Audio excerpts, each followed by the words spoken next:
Today we will study about our solar system and evolution of the Earth.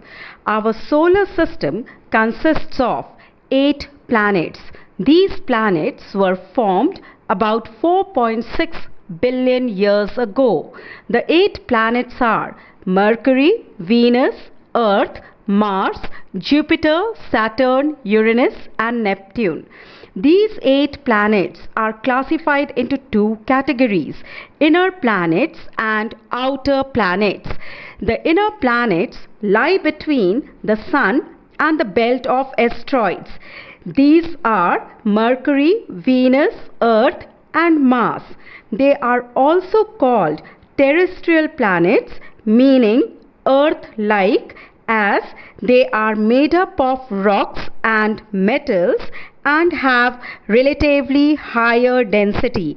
These planets are nearer to the Sun, so solar winds, being intense, blew off lots of gas and dust from the terrestrial planets. They are smaller planets and have lower gravity. The outer planets lie beyond the asteroid belts. These are Jupiter, Saturn, Uranus and Neptune. They are also called Jovian or gas giant planets. Jovian means Jupiter-like.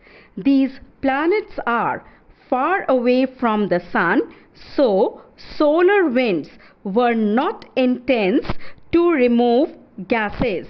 These planets are bigger and have high gravity as compared to inner planets.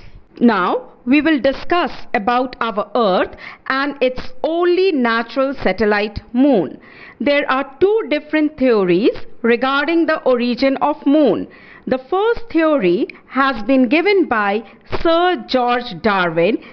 He stated that the Earth and the Moon were formed from a single rapidly rotating body which became dumbbell-shaped body and eventually broke. The material which got separated formed the Moon and the depressed part became the Pacific Ocean. The view given by him has been discarded by the present scientists.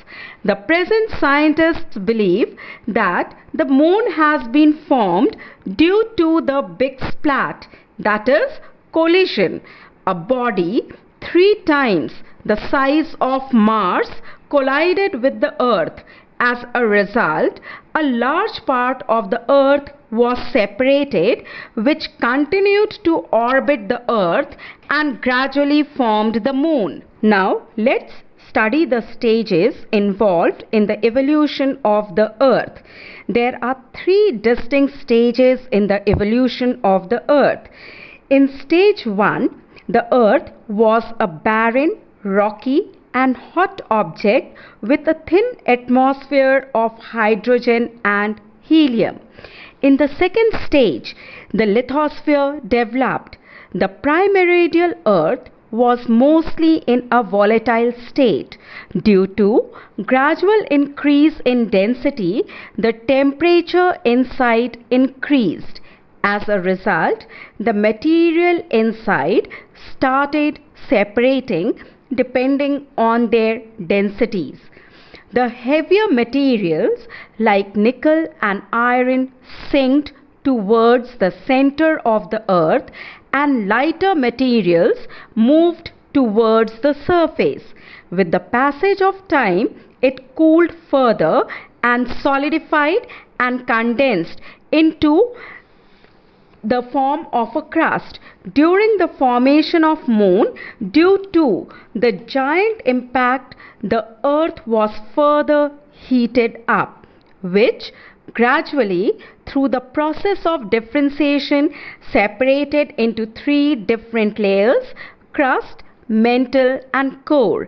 The process of differentiation is the process through which the earth forming material got separated into different layers due to difference in density of rock forming materials. In the third stage, the atmosphere and the hydrosphere evolved. There are three stages in the evolution of the present day atmosphere. First, it is the loss of primordial atmosphere. The early atmosphere with hydrogen and helium was stripped off as a result of solar winds. The hot interior of the earth contributed to the evolution of the atmosphere. As the earth started cooling, gases and water vapor were released from the interior of the earth, which resulted in the evolution of atmosphere. The early atmosphere contained water vapor, nitrogen, carbon dioxide, methane, ammonia, and very less oxygen. Finally, the composition of the atmosphere was modified by the living world through the process of photosynthesis. Continuous volcanic eruption added water vapor and gases to the atmosphere.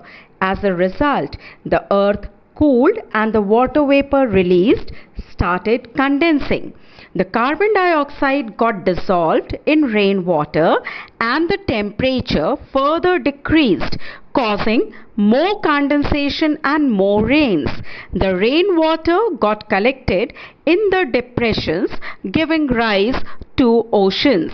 The process of photosynthesis was initially confined to oceans only and thus started filling up with the oxygen. Eventually, oceans got saturated with oxygen and oxygen began to flood the atmosphere. Now, let's analyze how life originated on the earth. Modern scientists refer to the origin of life as a kind of chemical reaction which first generated complex organic molecules and assembled them in such a way that they could duplicate themselves, converting inanimate matter into living substance. The microscopic structure closely related to the present form of blue green algae was the first life form to be evolved around 3000 million years. Life began to evolve around 3800 million years ago from unicellular bacteria to modern man.